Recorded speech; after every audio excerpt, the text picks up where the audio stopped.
Back to Planet X News. It is April 12th, 2017. And once again, we are here with Chris Potter and our physicist. And today, ladies and gentlemen, we feel that we have some pretty groundbreaking information. Over the course of the last couple of days, all kinds of information has been coming in.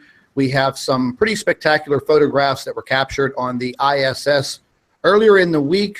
And now, once again, a photograph was shared with me yesterday, and the photograph was taken yesterday from the ISS, the International Space Station, clearly showing a very large, what seems to be a pinkish or reddish type of planet, or possibly this brown dwarf star. We also have the latest report from our physicist, and she was doing some calculations based on the things that were happening with the magnetosphere. And her calculations are pretty good. Now, it is putting this brown dwarf star, or this major object, very, very close to our planet, very close to the sun. And from what we've been reviewing over the past several hours, it looks like it's coming in rapidly. So we're going to go ahead and get directly into this information. Doctor, how are you today? I'm fine, thank you, Scott. And how are you? Oh, I'm doing pretty good. You know, besides everything that's going on in this world right now with the threat of war in the Middle East and nuclear war over there in Korea and everything else going on around the world. Yeah, I'm having a pretty good day. Chris, how about you, buddy? Christopher? I'm doing well. I'm excited to look at lens flares in space. Yeah, talk about mathematical formulas that are just fantastic, right? Yeah, ladies and gentlemen, what Chris is referring to is naturally any information that our physicist is coming out with, the trolling camps, the other faction, if that's what you want to call it, they are trying to debunk and disprove with dishonesty what is actually occurring. And basically they're putting out a lot of false information. And for everyone that is subscribed to both of my channels and Chris's channel, well, the bottom line is the doctor has been putting forth a lot of her own individual time and effort into researching and investigating what is actually occurring. Now, ladies and gentlemen, here's the bottom line. And I've said this before, and I'm going to say it again. There is nobody else on this planet that is stepping up to the plate and putting themselves in the limelight and using their knowledge and their credentials to help us out. All we see out there are a bunch of other fakes that are trying to disprove what we are researching and investigating. And they aren't putting forth, sorry to interrupt you, Scott, they're not putting forth any real math or any real math debunking. If you're going to debunk somebody's mathematical formula, give me the math. Yeah, I would have to agree. You know, yesterday, one of these factions put out an absolutely ridiculous video. And during the video, they couldn't even pronounce their words correctly. And they were basically turning our doctor's words around and basically just outright lying. And then when it came to the math portion, well, once again, they just made absolutely ridiculous claims that the math was wrong, but yet they said, quote, well, you know what? We're just going to go ahead and skip over the math because it's wrong anyways. Anyhow, anywho, and anyway, that was absolutely ridiculous. And yes, ladies and gentlemen, the death threats keep coming in. Yesterday was a pretty bad day for me in general. I received, I don't even know how many countless death threats by text message, videos being made about me, talking about, well, I'm not even going to go into that. But I don't want to waste any more of your time. We're going to get directly into the information that came through with these photographs. And I'm going to go ahead and bring these photographs up. And this photograph, well, I have to share it first. Let me go back and try that again. And doctor, after I have this photograph up, go ahead and give your commentary. Okay. Yes. Isn't that amazing? Tell Now, us why it's not a lens flare, because that's the first friggin' thing people Okay. are going to say. It's a lens flare in space. Yes. Okay. So the brightest object in the image is the light source, and it looks kind of white. Okay. So that's the brightest thing, the thing that looks like the sun. And so if we were to have a lens flare, the brightest object would be the one to create the lens flare. Okay, that's what the lens in the camera would produce a lens flare of. There would be an internal reflection inside the lens, and we'd get a lens flare of the brightest object, which is the object that we think of as the sun. And the sun in this image looks, maybe we could say pale yellow, but basically it's mainly white. So we would expect the lens flare of the sun to be white. And there's no way that the sun can produce a red lens flare, because the sun is not emitting red light, it's emitting white light, or sort of pale yellow light. Mm-hmm. And what we see there at 3 o'clock is a mainly red object. And you can see that its shape is also very different from the sun. The sun has all kinds of beams coming out from it, or perhaps coming into it.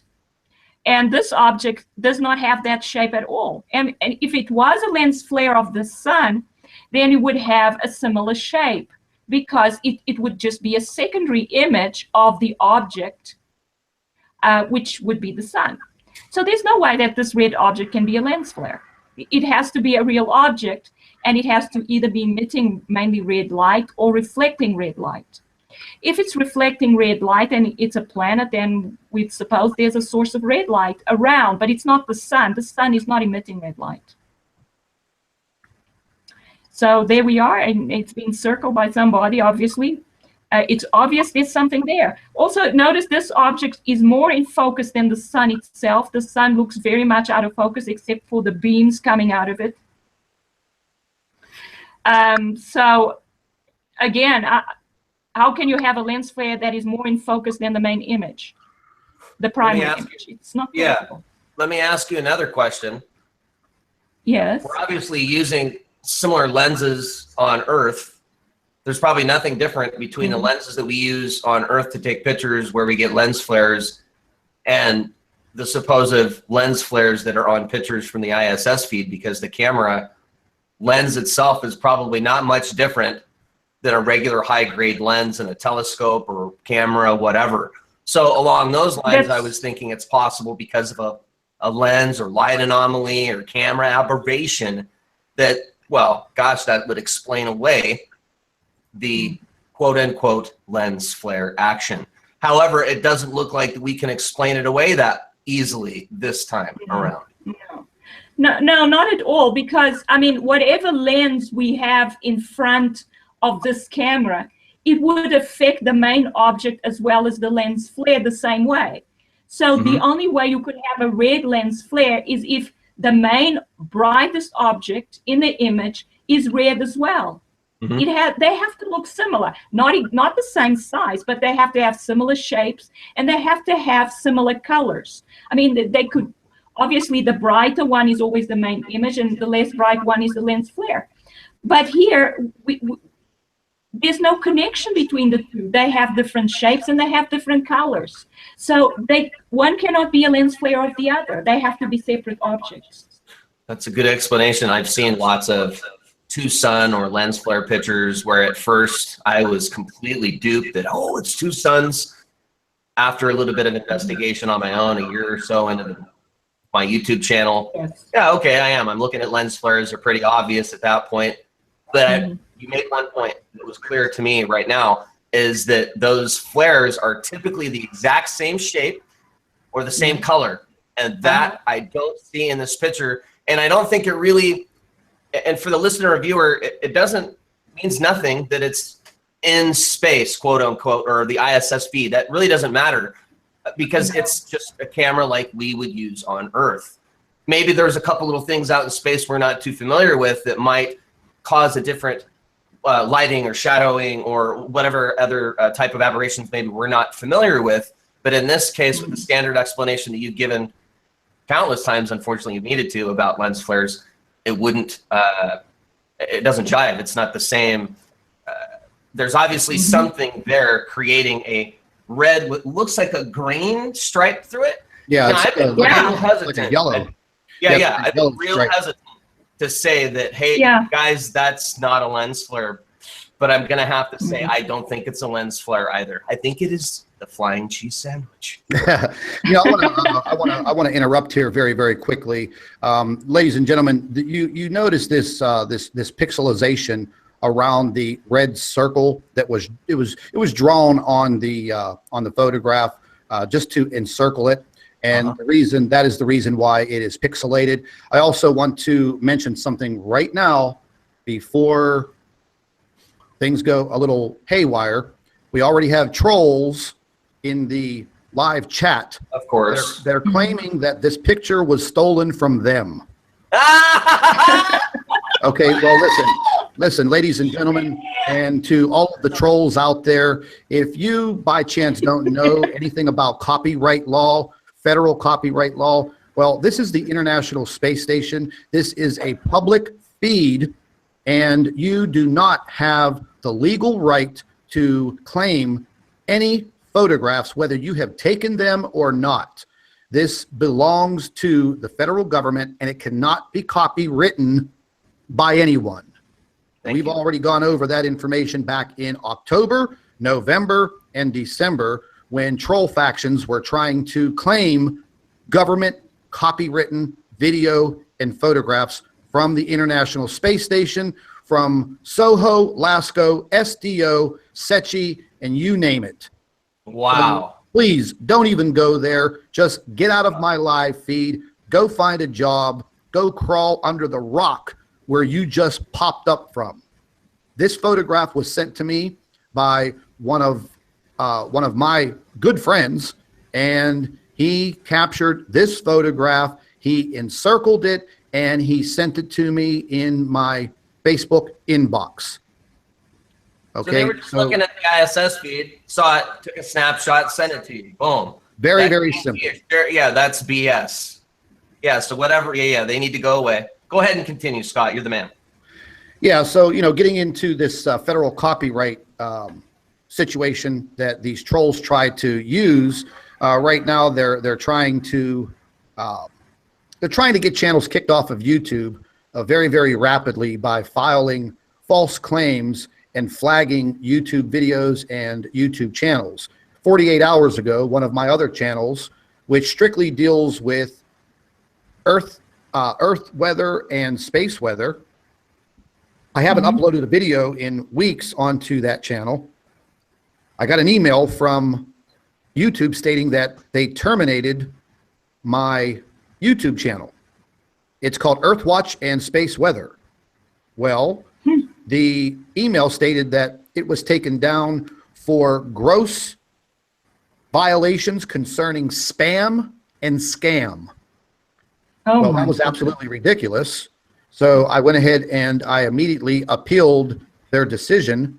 And when an actual human being took a look at the information, within 15 minutes, I received an email back from YouTube apologizing for terminating my channel. It was reinstated in 30 minutes, and that was that.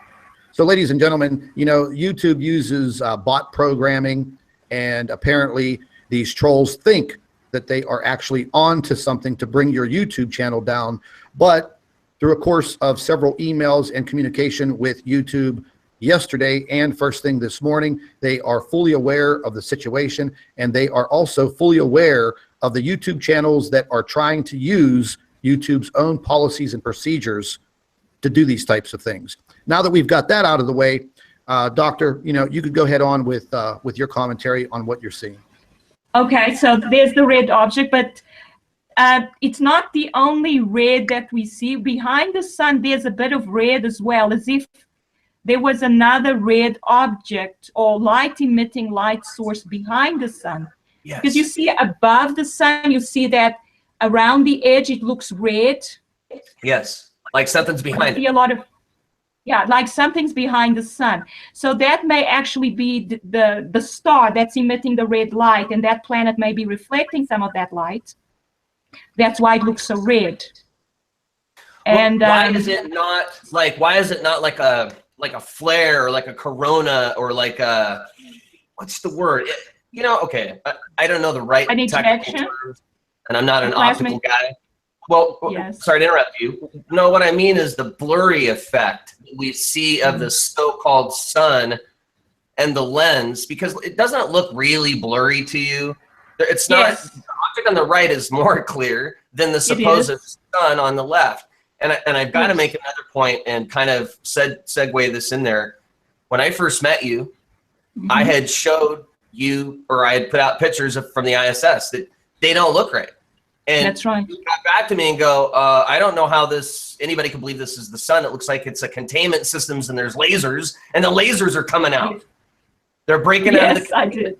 right? So, and honestly, folks, any pictures that you see of the ISS, and then you see pictures of the sun on Earth, it doesn't look the same. So I've always been like, well, maybe the cameras are different or something out there, you know?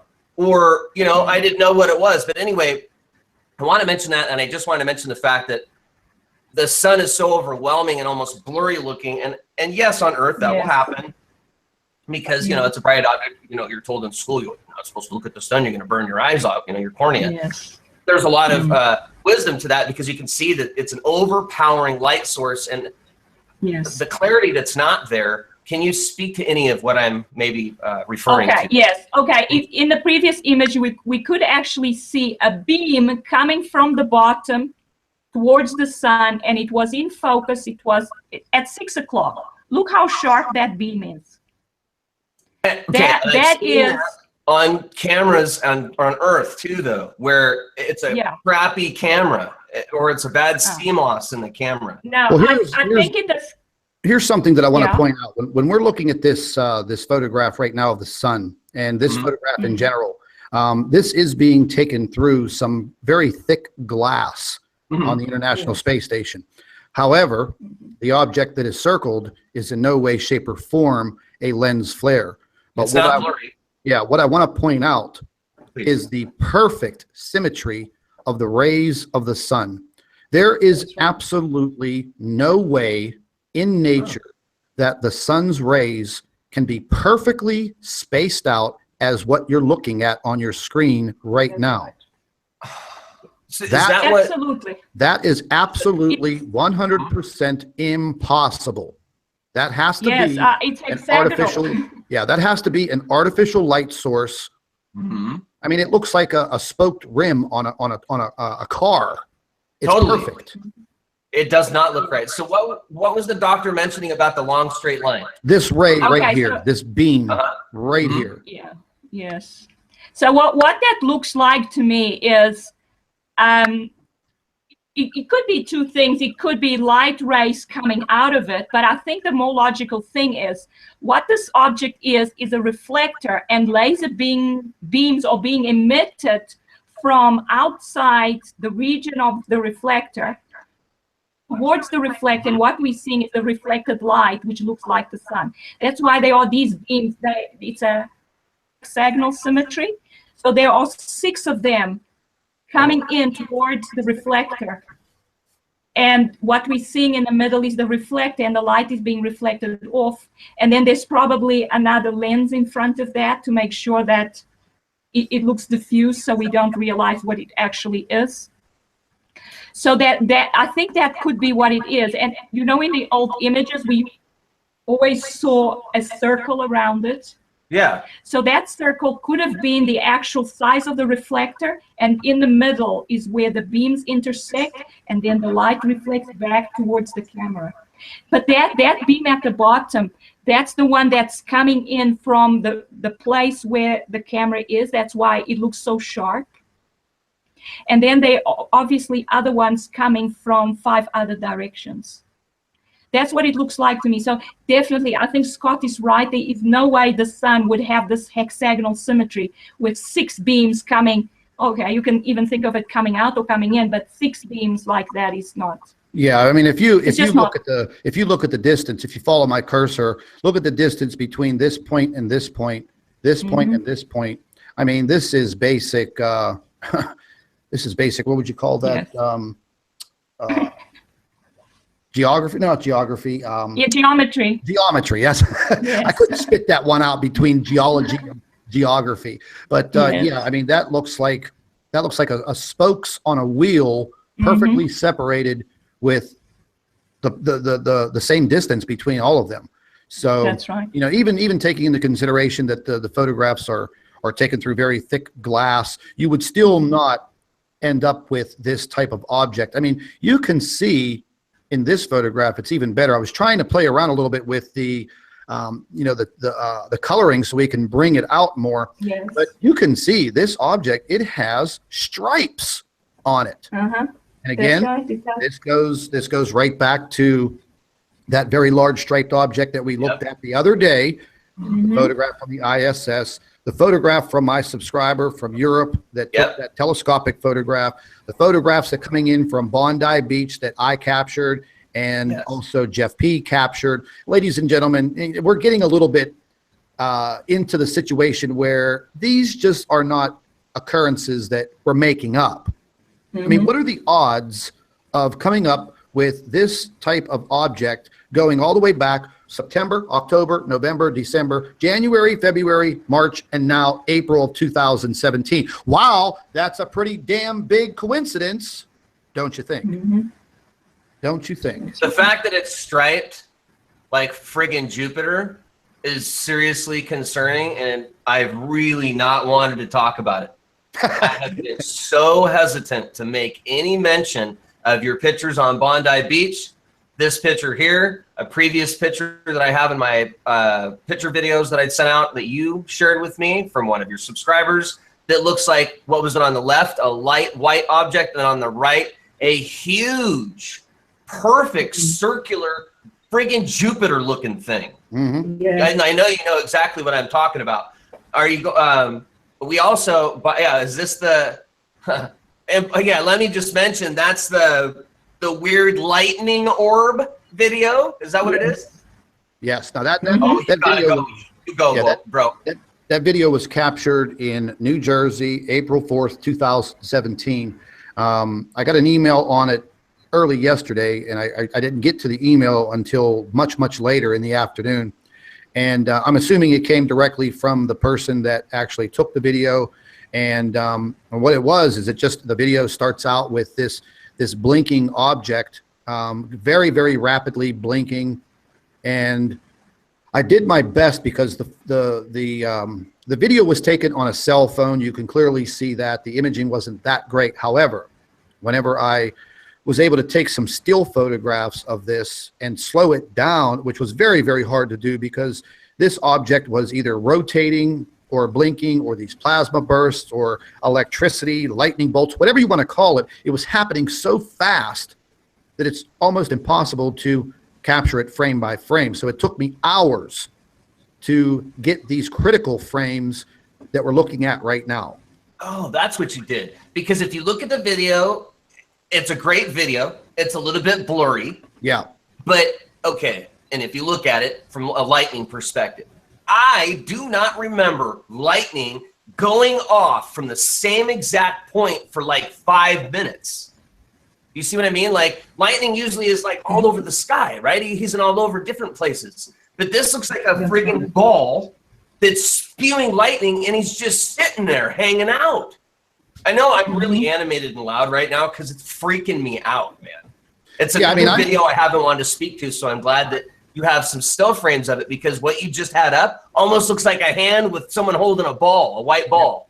Well, in the actual video, there is some cloud cover. And looking at this video, I inverted the same photograph. And if you follow my cursor to the left of the screen, you will see some of the thicker cloud cover, which was actually closer. And then in behind, there were some faint clouds, but there was a lot of cloud cover. Now, I've seen heat lightning many times. All of us have seen heat lightning. Thank you. Okay, sorry to interrupt you. I really had to. I was looking for the term. Go ahead. Yeah, this is an absolutely no way in hell was that any form of heat lightning. Heat lightning just does not react like that in the sky. I looked it up. I watched some videos of heat lightning. There is absolutely nothing to compare what was seen in New Jersey on April 4th. Now, this is an inverted photograph. You can clearly see that in this inverted photograph, in the exposure, you're looking at either a massive heat source or a very big round object that was giving off all of that plasma discharge or electrical discharge. Yes. Well, I find these very exciting, actually, because this is, to me, the classic brown dwarf. This is a highly magnetic object with now a high electric field, and it's got a gas cloud around it, and it's having very dramatic plasma discharges from its core and out through the cloud. This is exactly what I would expect a brown dwarf star to look like. So to me, this is very exciting, Scott. Yeah, I mean, I'm going to go ahead and I'm just going to play with the coloring so everyone can actually see what we were looking at earlier whenever we were examining these photographs. Okay. And also, these objects, when they come into the solar system, usually do not emit any visible light. And obviously, the core of the star, or it could be the cloud, because there's usually a bit of cloud enveloping the star, very close to the star. So this cloud obviously still has its cloud, so it doesn't have fusion reactions yet, but it has a lot of energy. We can see that from the plasma discharges that are happening. And it could be the cloud that is close around the core of the object is emitting light, and these discharges are going out throughout the cloud and creating these effects. It looks very interesting. It's fascinating to me, actually, to see it. So that black there is the core of the object. Yeah, it is quite fascinating. And, you know, at the same time, it's a little, it's definitely, it's definitely alarming, you know, to say the least, that, you know, looking at this object, well, I couldn't even imagine being the person who videotaped this. You know, I just, I would have been in complete awe standing there, you know, videotaping this and trying to keep a steady hand at what you were actually looking at. And the pictures, like I said, it was very, very rapid, what was occurring in the sky. And the person did the best they could to capture what they did. And I'm assuming that this small object up here, that should be Jupiter in the sky.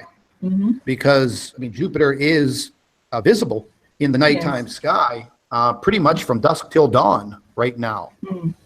So that would be my only guess, unless this object has a little partner. Yes. Well, there's always that possibility, but it could be a binary system. They often come as binaries. But the fact that this person could film this object so easily and it's so clear means it's very close to the Earth. That's what is very interesting about it as well. Can we look how big it is? Watch a clip of that video a little, Scott? Yeah, absolutely. I'll have to compare it with your stills. Yeah, I'll have to get that pulled up. Give me a minute. Thank you. What I was doing on my PC there for a second, I was looking at, I was just comparing really simple pictures between the ISS from that camera and then from folks' cameras on the Earth, and they are distinctly different.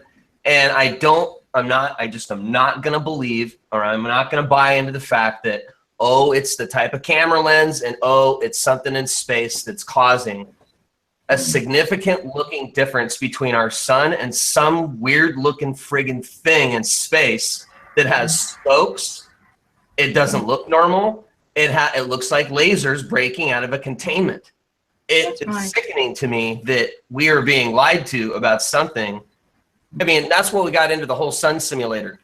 Not to break away for a second, but it looks like it's some type of device that reflects the sun or blocks it, like some type of shield. It's so obvious. Anyway, that's right. Yeah, I think you're right, Chris, because what they do is they use these devices and they place them in the right position, so whatever object is behind it is not obvious to us. But the thing is, they don't work perfectly, so that's why we usually see like a red light emitting object behind it, especially nowadays. Obviously, these objects are getting brighter and it's easier to see them. Do you see my screen now? Okay. Do you see my screen now? Yes, I do. Oh, yes, okay, there so it is. I remember seeing that. Of what I was. So here's a good picture of the sun on Earth, okay? And we'll just say it's the camera and the atmosphere, and that's why I don't get pictures of the sun looking like that, right? Come on. Yeah, that is not normal. What in the crap is not. this thing? That just sorry, I'm You're going right, nuts it's not about it. normal. It does not look right. That's the sun. That's something. That's right. It's Awesome. a device. It's obvious that it's a device. Has to be. It's symmetrical. You can see the 4 laser beams coming in or out of it. 4 main ones and then 2 other ones offset from that. It's like it's 4 strong ones and 4 less strong ones offset by a certain angle. But the symmetry tells you it cannot be a natural object. It's got to be a device. And we understand that there's not water in space. There's not supposed to be any water. So it shouldn't be making hexagonal lens flares. That's right. It shouldn't. Moisture. All right. I just want to that. Thank you. How do I stop? Of course, if there's a hexagonal lens flare, there has to be a hexagonal object, bright object causing it. How do I turn off? No, I think it's off. Oh, it is. Okay, I'll let Scott take it back. Yeah, I couldn't turn it off for some reason. Yeah, I don't know. Scott is still looking for the video. Oh, I have the video. I have it ready to... Yeah, go ahead. Can you take the screen back from me? My computer won't give me the ability to stop. Yep, I got it. Okay, great. Thank you. Still learning how these little live hangouts work. I'm not used to them. Thanks. Yeah, we'll go ahead and pull this up real quick. Thank you for your comments, Doctor. I don't mean to interrupt either of you. Since it's the 3 of us, we kind of have to interject when we can and try to keep a flowing conversation. I appreciate both of your patience with me. Yeah, that's fine, Chris. I like your questions. And it's nice to be reminded of what happened right at the beginning when we met and we started talking about these things. Yeah, it changed my life. Yeah, look at that. Wow. Yes, it's fascinating. It's one of the amazing. freakiest videos I've ever seen. It's amazing. What amazes me the most is how close it is and how it looks exactly like I've been saying a brown dwarf star should be. And how I realized it should be doing that was I was looking at SETI images and I realized that these objects must have clouds around them and it's amazing. Did you see that and then big ripple? That was part of the my video effect. Okay. It's okay. I was be like, whoa, dude, what was that? All right, so you put you're just looking at a clip. Now, is it a repeat right now, Scott? Is it a loop or is it the entire video that you're showing? No, it's my video that I put. Gotcha. Okay, sorry to interrupt you.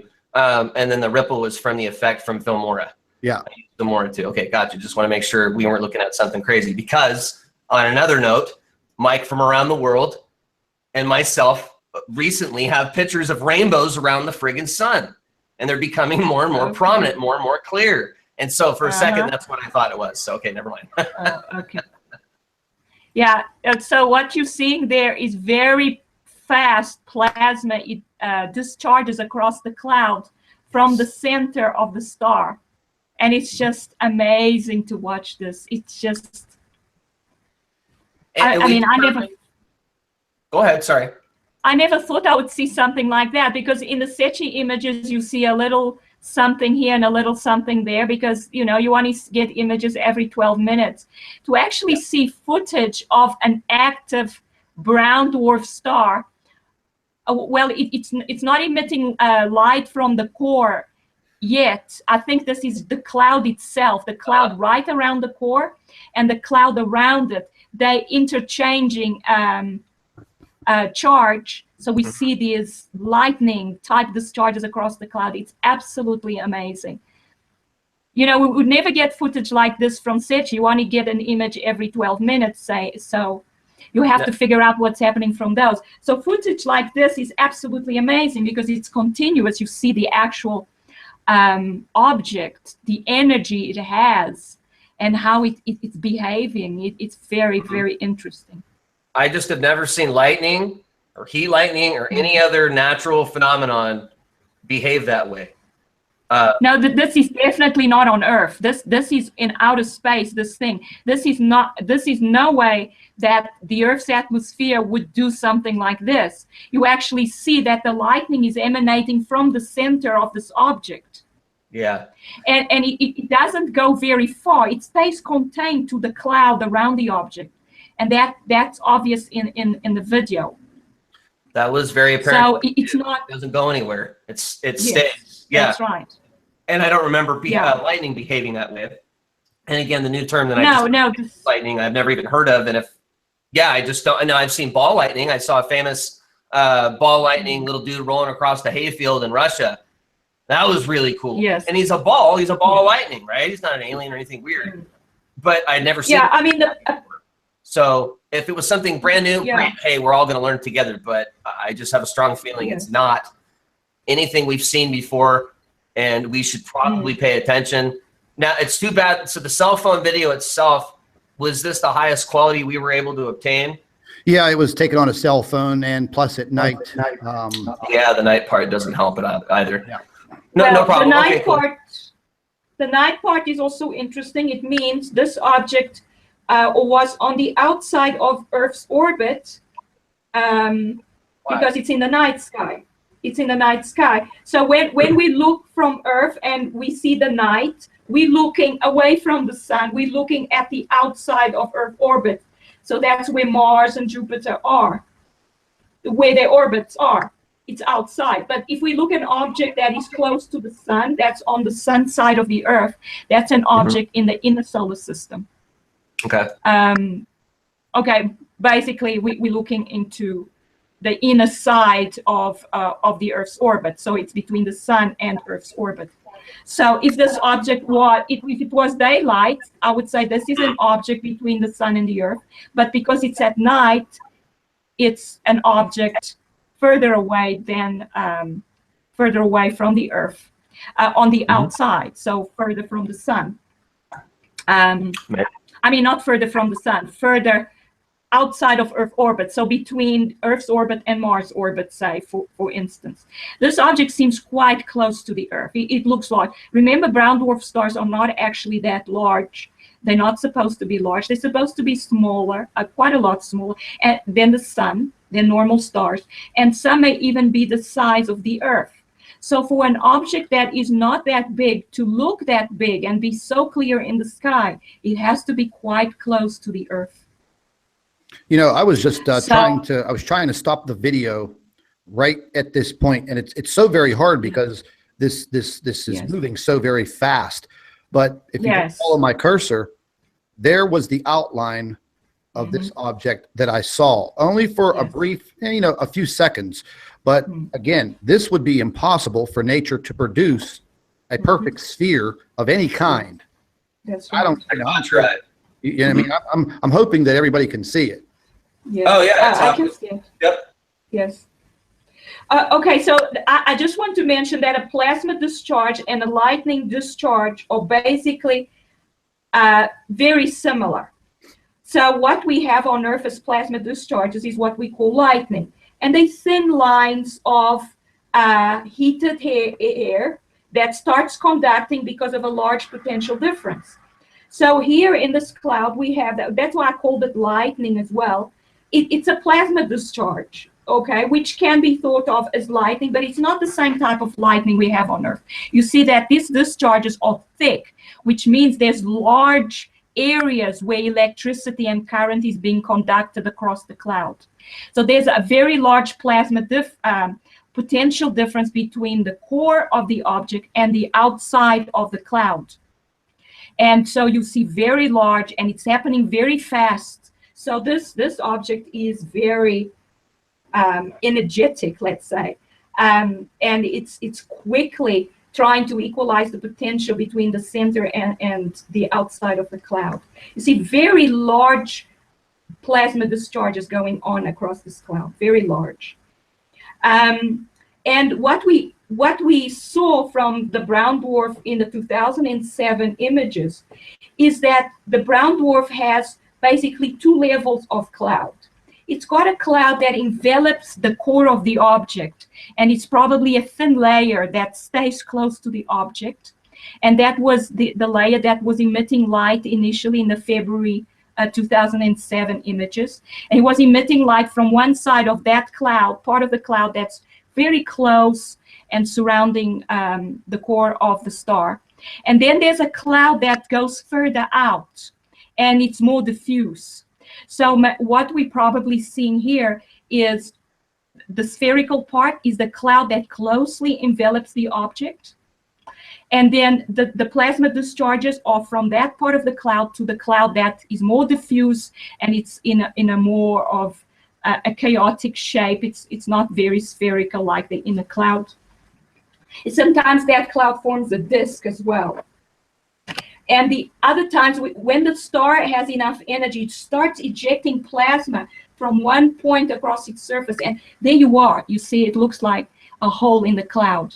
It punches a hole through that cloud that closely envelops the object. So it looks like a circular object with a hole in it. Like the Death Star. So that, yeah, that's right. Yes, and that's what it looks like there. You see, it looks like there's a hole in that object. So that would be like the hole in the cloud that closely envelops the star. So it means that it may have started emitting a plasma discharge now and then from its surface. And that's the first step that it goes through when it starts being able to have fusion reactions and plasma discharges from the surface. And eventually it has plasma discharges from everywhere around. So it blows holes through, it burns right through the cloud, and and then it will turn into just a small star that starts emitting light and so on. So we can see at what stage this brown dwarf is by looking at it and seeing what it's doing. It may have started emitting a little bit of light, and if we see a hole in the cloud, it may be having one plasma discharge from its surface. But obviously the cloud is very active, so it's gained a lot of potential energy already from being in the solar system. That's what I see here, and it's fascinating. I'm amazed at what I'm seeing here. Hey, thanks, Scott, for showing that. I really appreciate it. Yeah, not a problem. It's extremely hesitant to talk about it. To capture it. You know, it's very hard to capture it in these using the YouTube video itself. Sure, but that's okay. Yes. I think we made the point. Good job. Yes. What other goodies are we going to look at? Well, we are definitely going to go over the last report that the doctor put forth, the one that me and you were talking about yesterday, and we were just waiting to get her on board. And I'm going to go ahead and share that because we can get directly right into that, because that was just that was a breathtaking report on trying to calculate the distance of at least one of these objects. So I'll go ahead and get that screen share moving forward here. Yeah, this is the object that is outside of Earth's orbit. It may actually be the same one that we saw in that footage, because that one was outside of the Earth's orbit. And this one is the one that has a very high magnetic field. And I think it may be the one that's causing the magnetopause reversals that we saw in 2016. And now we had another one in October. I think I put in the wrong date there. I should have said March 14th, 2017, right at the beginning of the second paragraph. So there were magnetopause reversals on April 23rd of 2016 and October 14th, 2016. And then we had the magnetopause a collapse in March 14th, 2017. Okay, so what the mistake that I made there, I said 2017, I should have said 2016 there. So I made a mistake there. Right there. So, yes. So what I did in October of 2016, I used those two magnetopause reversals that happened in 2016, and I calculated from that where if it was the same object causing the two, and we see the one that happened in October of 2016 there in that image. So I used those two to calculate the distance this object would be. And I found it was 6.9 AU, which is between Jupiter and Saturn. So that's the distance that I got from using those two magnetopause reversals. So now, because there was the magnetopause collapse, which was even more dramatic than the magnetopause reversal of October of 2016, which we see here, then I recalculated to find out where, if it is the same object, where it would be.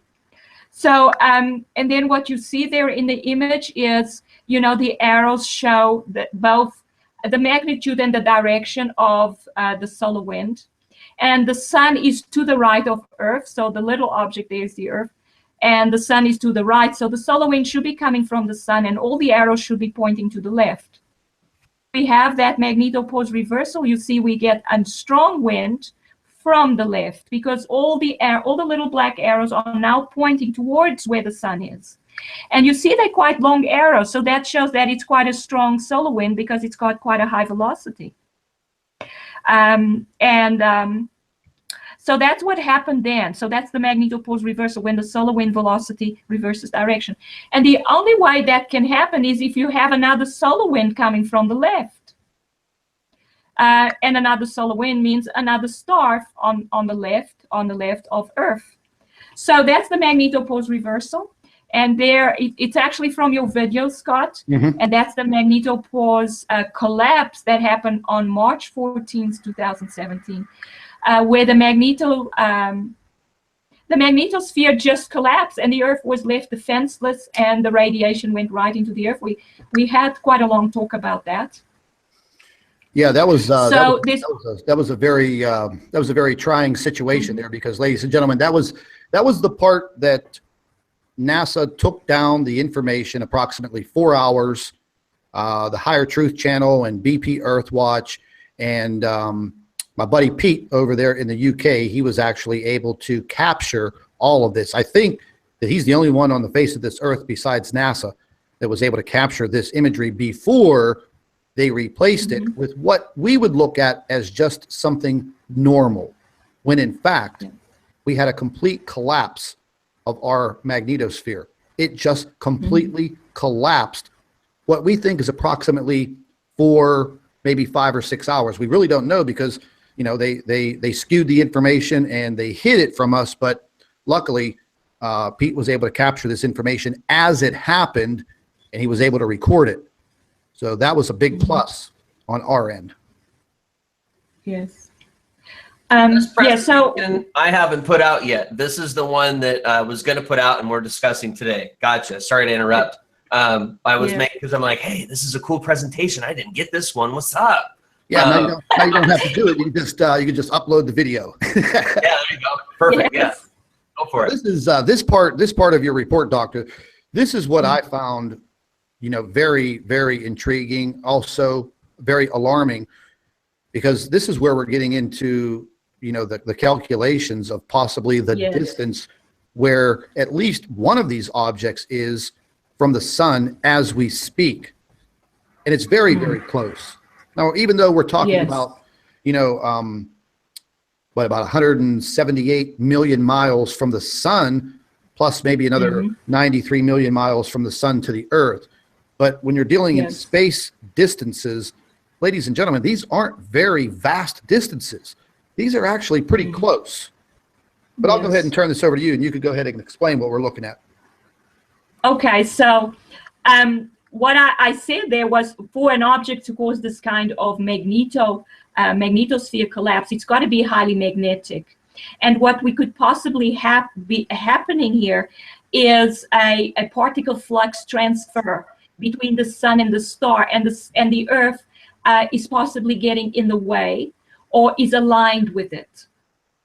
Either way, it can cause the Earth to feel the particle flux from the other star, and it will feel like another solar wind from the other star. So it would take a very highly magnetic object to cause this kind of very strong solar wind to the point that the Earth's magnetosphere collapses.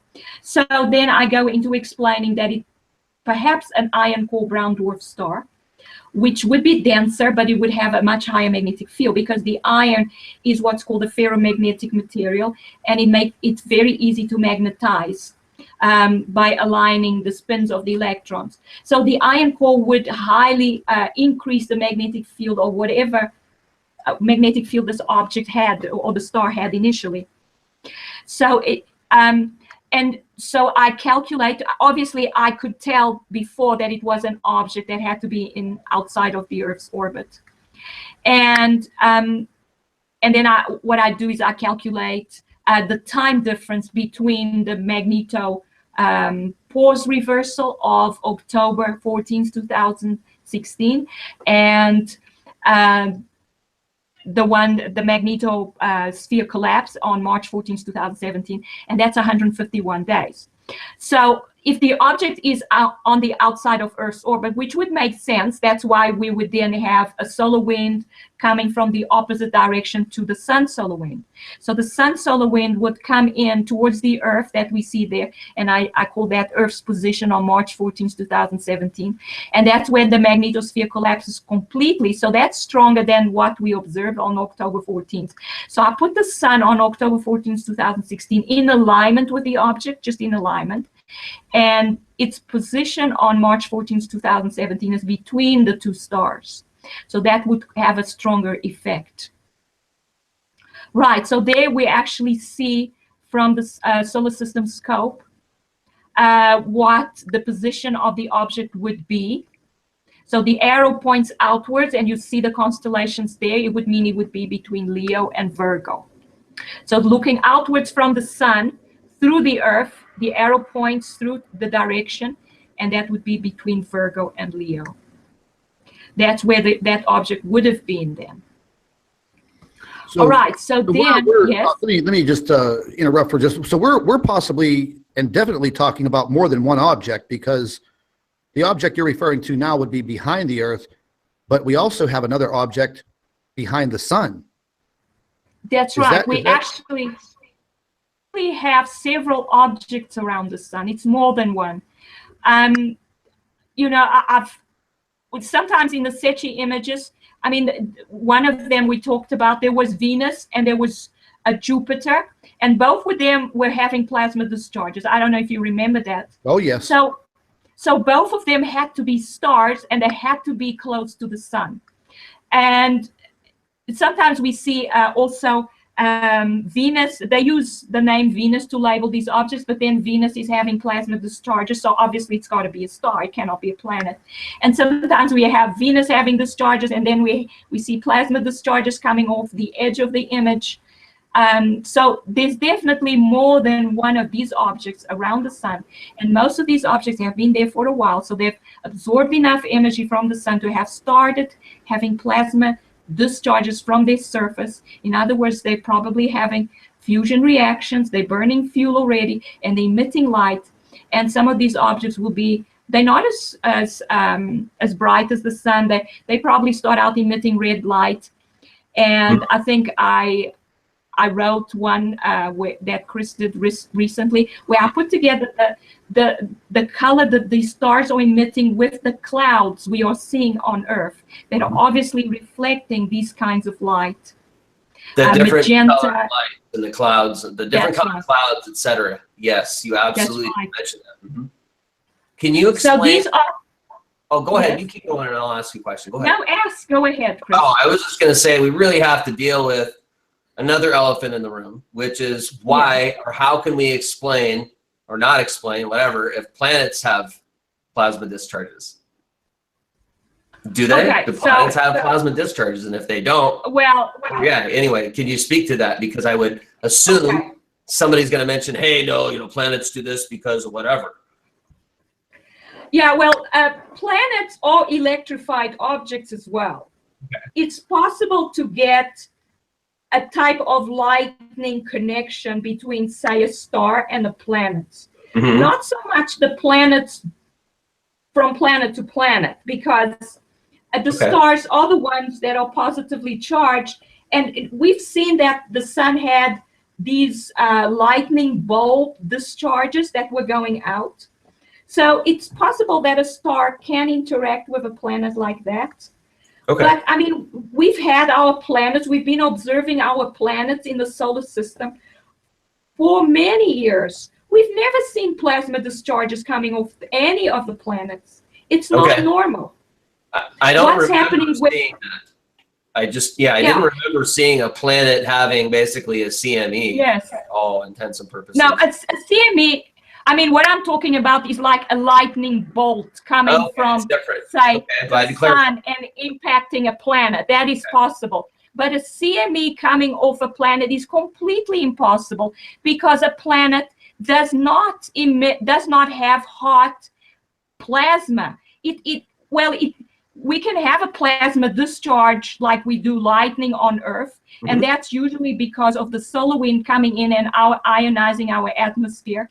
And then there's a high potential difference between the ionosphere and the surface of our planet. And so then we get lightning across, and these are thin bolts of discharge that we call it lightning, and they thin, and we can have that, and we can have we don't usually have the planets interacting with each other this way, because they all get ionized by the same solar wind. So they all get hit by the same potential from the sun. So they have basically all the planets end up with the same potential, so they don't interact with each other. So didn't you mention that planets are negatively charged? You said the stars are positively charged and planets are negatively charged. Okay, I want to make sure we emphasize that too. Thank you for that. Okay, so that's according to the electrical theory. Stars are positively charged and planets are negatively charged. The thing is, it's actually a little bit more complicated than that, because the solar wind has positive and negative charges, the charges that the Earth has can be shielded in some ways. So it's a lot more complicated than that. But overall, this is what we have: is stars are mainly positively charged and planets are mainly negatively charged. So, but going back to the CME, stars have fusion reactions on the surface. They have this dramatic flow of gas on the surface. They have very high currents on the surface that causes arc discharges on the surface, and the plasma gets extremely hot. So we know the sun is at a temperature of 5,700 Kelvin on its surface. Now the Earth has a temperature similar to that, but it deep in its interior at the core. The surface of the Earth is at a much lower temperature, as you know. So it's at 300 Kelvin, which is much, much lower. So there's no way that the Earth can have CMEs. It doesn't have hot ionized plasma like stars do. And what happens on the surface of the sun, the plasma gets so hot to the extent that you start having fusion reactions. And it gets usually hotter on the plasma loops. That's why plasma loops are usually so bright. And the plasma loops rise up into the corona, and they're extremely hot, and they heat up the corona of the sun. So that's a possible explanation of why the corona is hotter than the Earth's, than the solar surface. All right, so I guess I will need to explain the calculation. Well, yeah, before you start explaining your calculations, ladies and gentlemen, I just want to throw this in there. The last report that the doctor put forth and allowed us to see, she was using a lot of mathematics that are far beyond my knowledge. However, no sooner than the live stream was over, the other factions that are out there, the government factions that hire these trolls, were immediately out there trying to debunk her math. They were basically stating that all of her math was wrong, and it was some type of old mathematics. Well, I've never heard of such a thing as old mathematics, but the bottom line is the lady that you're listening to now holds 5 degrees, 5 collegiate degrees, a doctorate, a PhD, a master's in physics. and she is also a professor and lectures in physics every single day at a major university. So if you're going to listen to some little trolls over in the UK that can't even pronounce the words or even define the mathematics, well, Chris, am I correct in saying that we just have to laugh at these fools? Absolutely. I mean, I want to bust out in laughter right now. I want to bust out and laugh so bad at them making complete, utter fools of themselves when they can't even pronounce some of the words that were on the screen in black and white. I want to also clear something up that the doctor in that report from a few days ago, she was not saying that this object was going to be racing towards us in a period of 27 days. She did not say that at all. Well, Doc, you want to go ahead and reiterate what you mentioned about okay, so what I use the fact that these objects seem to have a period of rotation of 27 hours. So that's what I use to find the angular frequency. But now I just want to say something. In a way, it is true. The mathematics that I use are old mathematics. They've been around a long time. And I should explain how I usually deal with these things. We are dealing with something that's happening in the solar system that's actually changing our theories of what causes stars to collapse, what causes stars to form. Our ideas have been thrown completely off what we are taught at university. So I have come to the conclusion that most of the theories that we are taught, the most advanced theories, where computer models are used, are based on things that are not true, and they will not give us very good results. Also, I wanted to come up with a simple model and perhaps use mathematics that to me haven't been debunked so much by, let's say, by what is actually happening in the solar system. I mean, I could go into the gravitational theory. I could come up with the fluid dynamics equations for how these objects are behaving and put them together, come up with a model like people are doing now. But these objects are not actually doing what the theories say they should be doing.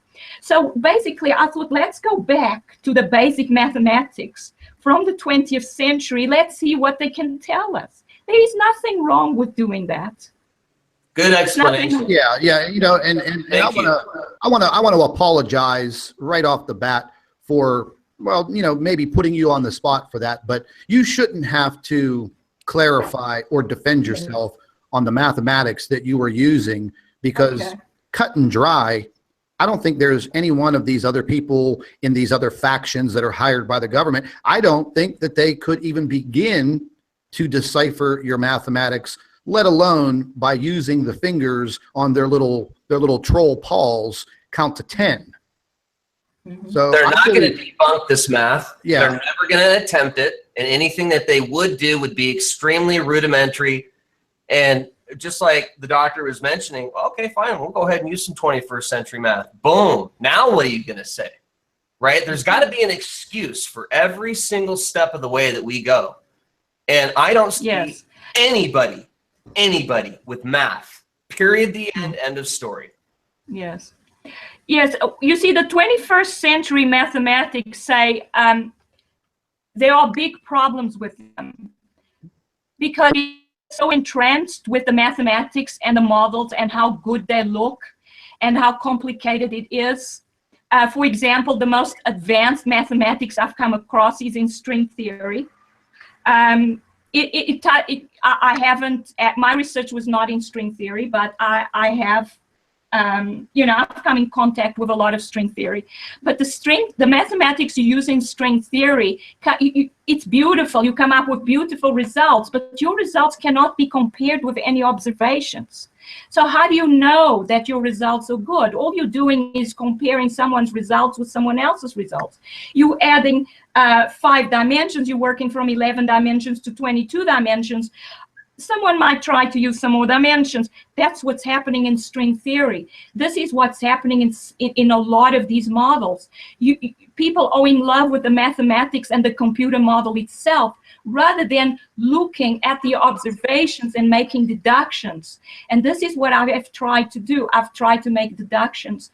And I will continue to use simple mathematics if I can, and see where they lead me to. There may come a time where I may consider doing a computer model. But if the simple mathematics are giving us results that are significant and make sense, why do we need to go into string theory mathematics? There is no need. In fact, it's counterproductive. And we'll probably, and that is my philosophy. We'll probably come up with the wrong answer using these alternative mathematics for the so-called 21st century. And, just to make something very clear, ladies and gentlemen, whenever the doctor's referring to these models and these computer animations, and the bottom line is you're dealing with a computer, you're dealing with numbers. So whatever information you put into that computer-aided or computer animated model, well, that's what's going to come out. So it's like the old saying goes, a computer can only give you the information that you're putting into it. So if you're skewing the information or you're putting the wrong data in, well, you're going to get the wrong answer, bottom line. And I think that, Yes. With her using the basic mathematics that even, again, I don't understand. That's why she is here. Using these basic mathematics is giving us potential answers. And yes, everything might not be 150% correct. But again, the bottom line is, do you see anybody else putting their career and their reputation on the line to step up to the plate and deliver this information to you, the public, the world population? And let me add something else here also. The doctor has not put these reports together for peer review. Now, these other factions are squawking like little chickens with their heads cut off because she has not published all of these papers. And now there are over 105, 106 of these reports. She is not interested in publicizing or publishing these reports for her peers to view, because it would probably take them months and months to come up with their own theories. Because I have never seen two physicists or even two scientists agree on something. It's not within their mentality or their personality. Am I right, doctor? I mean, they Yes. just clash with each other. Yes, I would definitely clash with my colleagues because I've had months now of looking at these things and developing my understanding of what's going on. And in the beginning, as I've explained before, it's difficult to accept that there are these objects around the sun. In the beginning, you tell yourself, no, it's not possible. And if I start talking to my colleagues, and I've talked to some of them already, they will either say, no, I don't want to talk about this, or, they look at me like, but that's not possible.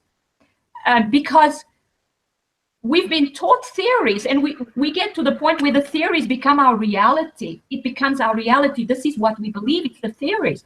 So when we see observations that go against the theory, we think, I just didn't see that. But it's impossible. So this is what happens when I try to talk to other physicists who haven't gone through the months that I have gone through observing these things. But I started out by just observing the sky and saying this is not normal. There's something going on.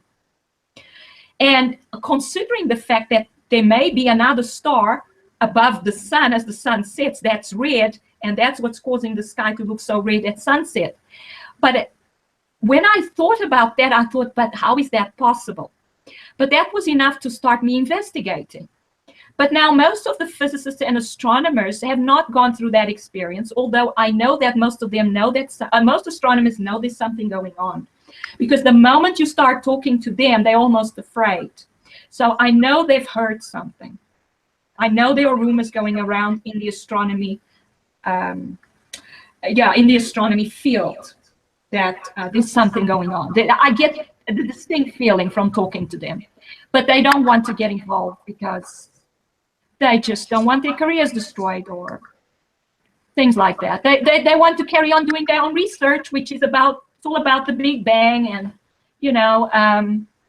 things like that, about a certain galaxy somewhere, or even brown dwarfs in a certain section of our galaxy. And that's safe research. It gets you published, and that's what they need to do, and that's the way they see it. This kind of reminds me of the whole Bigfoot and Sasquatch stories that have been, they've emanated throughout history for hundreds and hundreds and hundreds of years.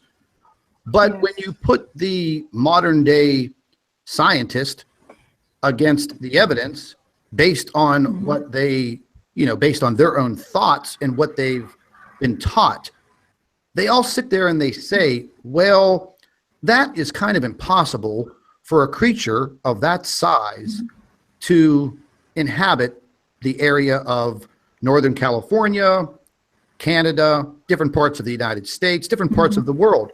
And they just sit there and they lie to you and they say, it's impossible. It's impossible. Okay. Well, if it's impossible, then where is your evidence that it is impossible? Because it is overwhelming evidence that this creature, many of them, they're pretty much family oriented, and they are living on our planet. They are inhabiting this planet with us. I truly believe in Bigfoot and Sasquatch. I truly believe in alien life. And I truly believe that our governments around the world have been in contact with aliens for many, many, many years. We're using their technology now.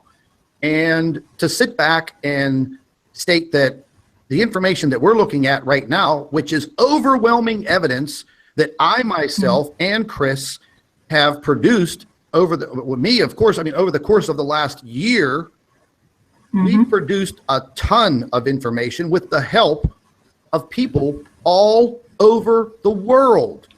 So what are the odds, if you're going to deal with probability, what are the odds that people around the world are seeing the same thing? Now that reverts right back to what I just said about UFOs. How is it possible that people all over the world, dating back all the way to biblical times, how is it possible that people all over the world are seeing this Bigfoot creature or Sasquatch or the abominable snowman? How is it possible? Is just the entire world blacked out and crazy? Or are we truly looking at real phenomenons? These are actually true events that are occurring. And ladies and gentlemen, what we're dealing with now, it's not a game. We don't have any real way of protecting ourselves from the possibilities of what is out there. The only thing that we can do is try to understand it and try to calculate it. So if you're on the other side of the fence and you're trying to debunk what we've investigated for many, many years, and people before us started to investigate this, very, very credible people. And over the course of the last 35 years of this object being discovered and moving quickly into our solar system, throughout our solar system, there have been over 126 people that have lost their lives mysteriously. Now, how do you account for that? How do you account for these people losing their lives because they were deep in these investigations and they felt they needed to disclose it? And when they were going to disclose it at these very early stages, they lost their lives. And the same has applied for people in the UFO community. Going back 20 years ago, if you had solid evidence of UFOs and you were going to go ahead and divulge that information, well, you better watch your back. And there have been countless UFO investigators who've disappeared, lost their lives mysteriously. And the same applies for the same subject that we're dealing with right now. Yes. And we're not trying to sell books or anything of that nature. We're trying to inform the world population, and our backs are against the wall. We have factions out there that are just at us tooth and nail every single day. In the course of a day, ladies and gentlemen, I get multiple death threats. They've actually increased over the past week. Now, yesterday, I received death threats all hours of the day, all through the night. And there's nothing I can do about it. I don't feel that any of them are going to act on it. We have ridiculous idiots out there making videos trying to debunk this information. But like I've said, don't you think that your energy would be better off trying to really look at the information and look at what is happening around the world? It's not a joke. It's not a game. This is real life. And, you know, it has me at some points in time very scared because I don't know what is truly going to happen. And that's why when the doctor brings her reports and uses her time, her effort, and her knowledge to bring her observations to us, it's time to pay attention, because now this is beginning to be way more than some little picture show in a YouTube video. You're now gaining solid scientific proof. And on top of that, we are now seeing very credible photographs that are being captured by the International Space Station. And they're going to try to stop that information. I mean, I was just told the other day that they just brought back more astronauts. I mean, I don't know if that's true, but I wouldn't want to be up in that tin can right now with all of the radiation in space. I would not want to be in that International Space Station right now, especially looking out a porthole window and seeing that type of object. I'd probably pass out with fear. Yeah. But doctor, I wanted to go over this last portion of your report, the one that's up on the screen now. Yes. And, okay. So I'll explain. So I calculated the number of days between October 14th, 2016 and March 14th, 2017, and that was 151 days. Now, if the brown dwarf star was coming in a straight line, as the Earth would go around, every 6 months there would be an alignment, and that alignment and the time period between alignments would then be 182.5 days, because that's a half of 365 days, which is a year. So the time difference between 182.5 days and 151 days is 32.5 days. So that means that the object moved between the two alignments and by an angle which equivalent to 32.5 days of the full Earth's orbit. So from that I can calculate the angular displacement of the object. So by how much its angular position changed. And that is then 32.5 days divided by 365 days times 2 pi. So we can have it in radians, which I think I explained the last time what radians are. It's a measure of, it's a unit of measurement of angles, which is useful. Because then I'm going to calculate the angular speed from that. So from that calculation, I get 0.5595 radians. Then once I have those radians, I can calculate the angular speed. Remember, the angular speed or angular velocity is the same as angular frequency. It gives you the rate at which the object is making its orbits. So the angular speed here is the angular displacement in radians divided by the time period. So that's 0.5595 radians divided by 151 days. I don't bother calculating it because I just use it in that form later on. So we can scroll down a bit. Okay, so then I calculate the period, because here I'm going to need the period. And the period is just 2 pi divided by omega. So it's that omega that was in equation 2. I just multiply everything out and I get the period is 1.696 times 10 to the 3 days. And I put that in seconds. It's 8.55 times 10 to the 7 seconds. So I need it in seconds because seconds is the standard unit. And then what we do is we use Kepler's third law. And the assumption is made that the object is orbiting around the sun. So the object is obviously being influenced by the sun. So its trajectory is curving so that it's basically is going into orbit around the sun. It's not quite in orbit around the sun yet, but so this is an approximation. But it's a pretty good approximation, I think, because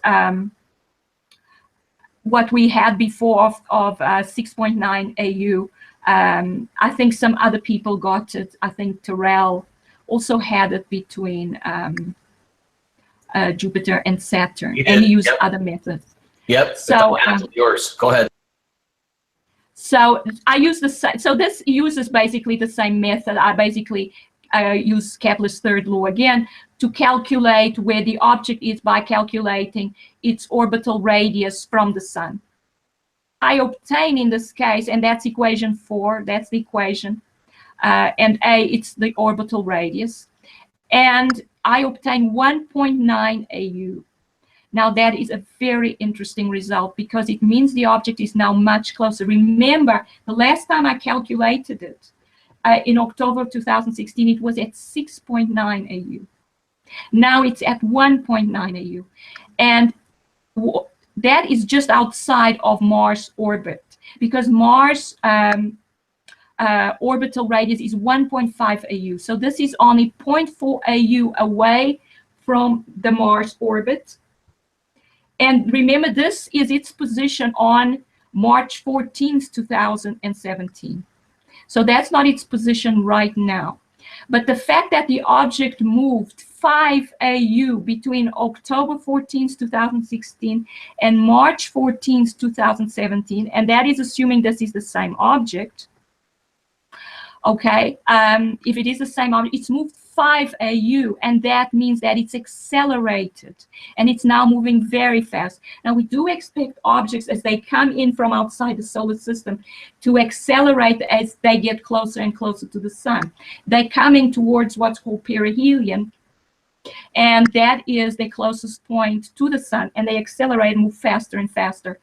And that is explained by Kepler's second law, and it's basically conservation of angular momentum as well. But it means this object is now moving very fast. And so I didn't put it in this document. I just left it like that. But later on, I thought, well, my goodness, this object is moving so fast. So how long would it take to get to the Earth's orbit? Now, remember, I don't mean get to the Earth. Likely that the Earth will be at the position where this object will cross the Earth's orbit, because the Earth's orbit is very large indeed. So the probability of it being at the wrong place at the wrong time is very small. So, but once it's crossed the Earth's orbit, it will be in the daylight side of Earth. So we would be able to see it in daylight. Whilst it's on the outside of Earth's orbit, we would see it only during the nighttime. So I calculated it using the fact that it moved 5 AU in 151 days. So I can then calculate its velocity. And from that, I calculated how long it would take to move 0.9 AU and so get to the Earth's orbit. And I got 27 days. So that would be 27 days from the 14th of March. And that would mean the 9th of April, that it would have crossed Earth's orbit. Now, I could be off by a few days. Basically, it's about now. It should be crossing Earth's orbit. And then after a little while, if we are able to see it, and if it was that same object that we saw the footage of, I believe that footage was from the April 4th, wasn't it, Scott? Yes, April 4th. So then the object would still be in the night side of the Earth because it would be on the outside of Earth's orbit, and very close, very active object. So it could have been this object because on April 4th, it should have been quite close to Earth's orbit. And of course, we can see out for quite a distance at night. It doesn't mean it's right on top of the Earth. Although I did write that other document where the SETI images also always show that there's an object very close to the Earth. So this object could be one of these. It could be this object that's always very close to the Earth, or could be the object that's moving in. But since we haven't seen any footage of an object like this before, I am inclined to think that this might be this very highly magnetic brown dwarf that's coming in and is now getting close to the Earth. And it may have crossed Earth's orbit already. And so in a few days, it's possible that someone will catch some footage of it in the daylight side, although it will be more difficult to observe because the sunlight makes it too bright to sometimes see these things. But this is extremely interesting. I think that this object is actually accelerated and is now so close to Earth, or was on March 14th, so close to the Earth's, so we were so close to the Mars orbit. And it may be now very close to Earth's orbit. Okay, so that's basically what I have to say about that. Yeah, that was, once again, very, very overwhelming information. And just to clarify for everyone, when the doctor is referring to this unit of measurement, this AU, astronomical unit, it's equivalent to 93 million miles, which is the distance from the Earth to the sun. So whenever she was mentioning 1.9 AU, that's approximately 177 million miles from this object to the sun. And once again, these are approximations. I mean, we don't actually know for a fact because, well, we're not the boys in blue and the European Space Agency. We don't have the equipment that they do. And I'm sure they know exactly where these objects are. And ladies and gentlemen, if you just take a look at what is happening around the world right now, there have been so many other researchers, Planet X researchers, that have stated that as soon as you start to see a major war erupting in the Middle East, basically what they're calling World War III, whenever you see this, it's potentially going to be a false flag. It's supposed to be a major diversion of some kind to keep our attention off of what is really happening. And, I had a very long conversation with Gil Broussard back in December of 2016, and he divulged that information straight to me. He said, listen, Scott, as soon as you see things happening with the country of Israel and Syria, and you start to see the emergence of this World War III in the Middle East, you know that you are very, very close to the arrival. Now, something I want to also talk about very quickly is these other troll factions have come out and made some videos and statements and stating that Gil Broussard said, quoted, that if we did not see Planet X by March of 2017, we would not see it for another 100 years. Well, ladies and gentlemen, I've had contact through another radio show host, and she has Gil's direct cell phone number. I had her call him, and he was very busy at the time, but he was very interested in the statements that were made using his name. And without hesitation, he stated that he never, ever said that. And he was doing an interview on Pastor Paul Begley's YouTube channel on February 4th. And he never mentioned that if we do not see this object in March, that we won't see it again for another 100 years.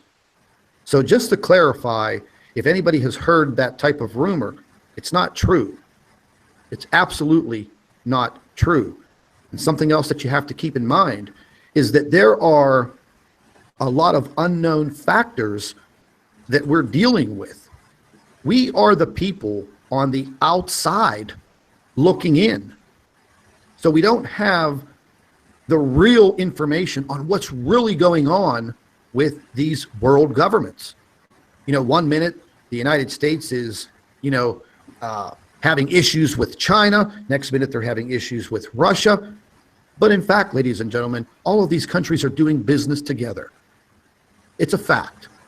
You know, just like this supposed bombing that went on at this Syrian Air Force base or airport. Well, ladies and gentlemen, they're already proving that this installation was abandoned and there was nobody there. So once again, these are false flags meant to deter you and point you in other directions, to keep your attention on something else other than what's going on in the skies above. Now, Doctor, and also Chris, any last words before we end our broadcast? No, sir. Well, I'd just like to say thank you, Scott, for having me and getting me to explain my article. And it was, and looking at that footage and being able to talk about it, it's just totally fascinating to me. So I feel I'm grateful that someone actually filmed that, because it's amazing for me to watch. It's like all I've been talking about for so long, and now just seeing it there, it's just so amazing for me. So thank you. Yeah, I'm sure that I could speak for both myself and Chris. We should be the ones thanking you, you know, Yep. for putting yourself out there, putting yourself on the line. And, you know, we definitely thank you for utilizing your intelligence and your education and your background. And as of right now, you're the only person on the face of this planet that has the guts and the fortitude to step up and help us. Mm-hmm. And that's Thank very you. noble. That's a very noble and respectable thing. And let me add just one more thing. For Mhm. every single individual out there that is discounting what the doctor is saying, and whether you're making fun of it or you're trying to debunk it, you should be ashamed of yourself, because you are not even human. You don't even belong on this planet anymore. This is a woman that is trying to help out and give back something to humanity. It may not save the planet. It may not save all of humanity, but at least she has the guts and the balls to stand up for what is right. And you, the people in the other factions that try to wreak havoc in this information, you should really, really be ashamed of yourself. And frankly, I don't know how you wake up in the morning and look in the mirror. Chris, any last words? There's a lot I'd like to say, but I'm going to refrain from now. I was going to talk about a certain investigation, etc., but I've been told not to. So we're just going to leave it at that. But I want to mention thank you tons, Doctor, for coming on, and Scott for hosting. Absolutely. And ladies and gentlemen, we're going to be looking into some information. The doctor's working on some information. I've got a lot of emails coming in about the Earth's tilt and possibly what degree are we tilting right now. Now, we all know that we have this 23.5 to 25.5 degree tilt, but there is definitely something going on with our planet and this entire climate chaos. We're going to try to get to the bottom of it. And as soon as we have the information put together, we will definitely bring it to you.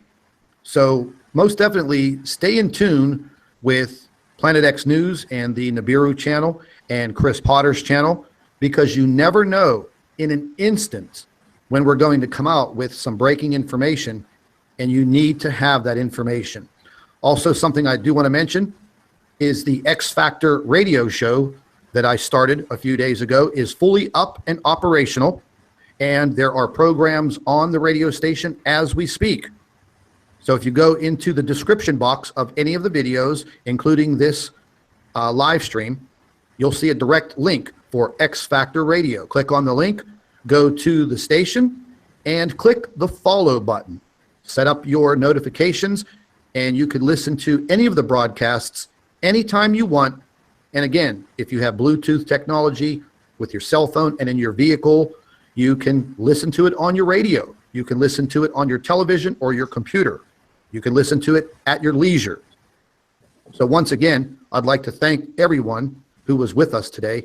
And once again, keep an eye in the sky and stay tuned.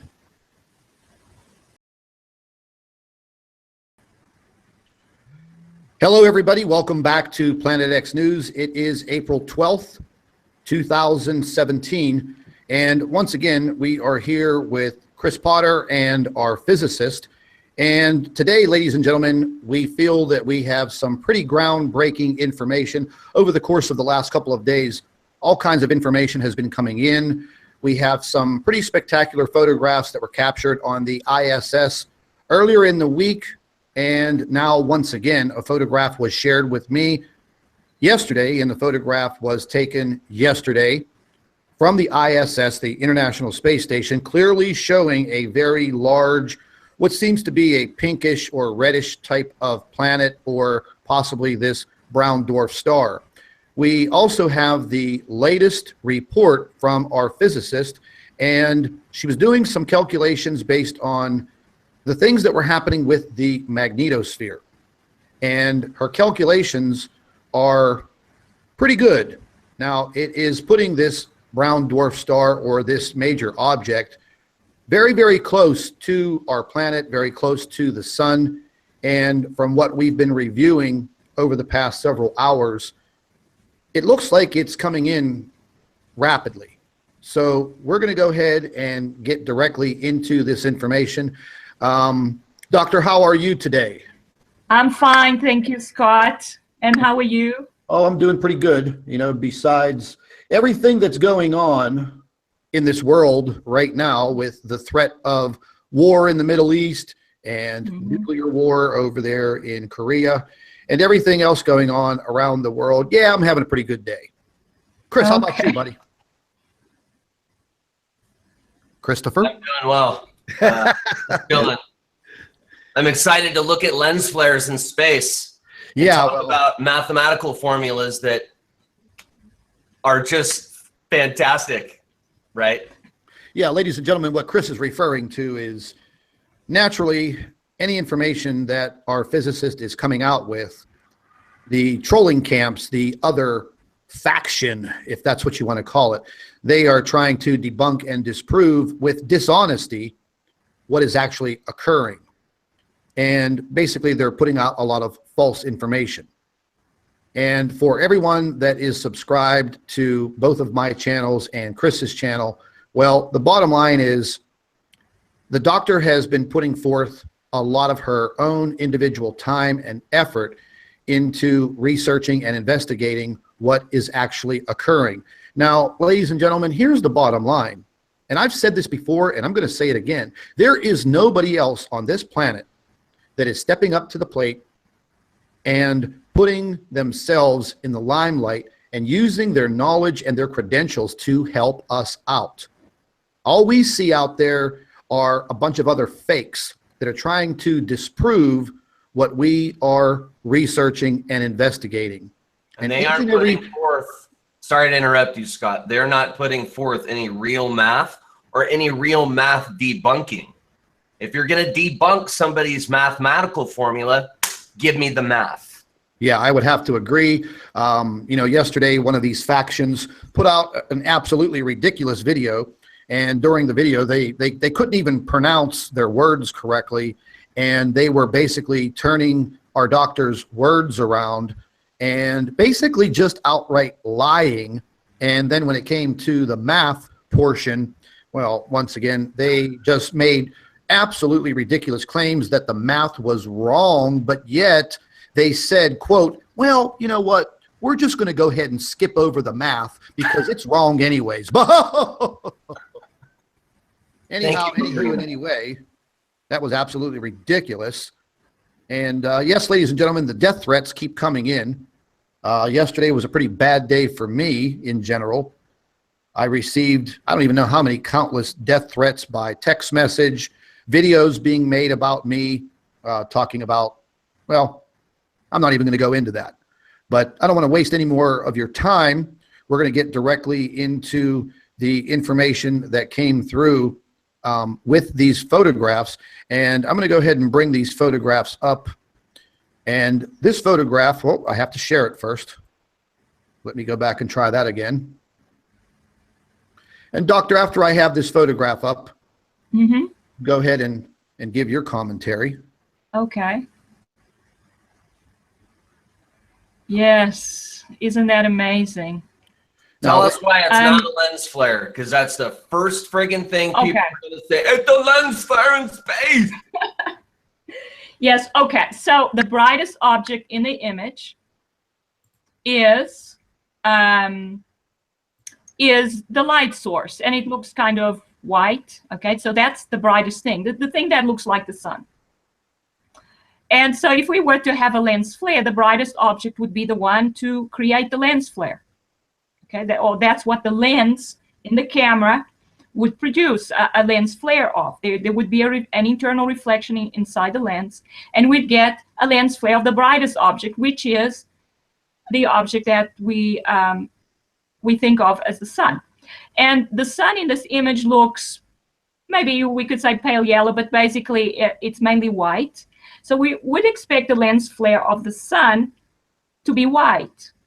And there's no way that the sun can produce a red lens flare, because the sun is not emitting red light, it's emitting white light, or sort of pale yellow light. Mm-hmm. And what we see there at 3 o'clock is a mainly red object. And you can see that its shape is also very different from the sun. The sun has all kinds of beams coming out from it, or perhaps coming into it. And this object does not have that shape at all. And if it was a lens flare of the sun, then it would have a similar shape, because it would just be a secondary image of the object, which would be the sun. So there's no way that this red object can be a lens flare.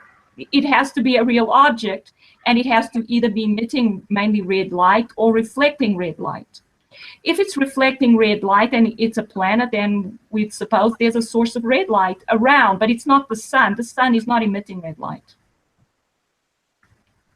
So there we are, and it's been circled by somebody, obviously.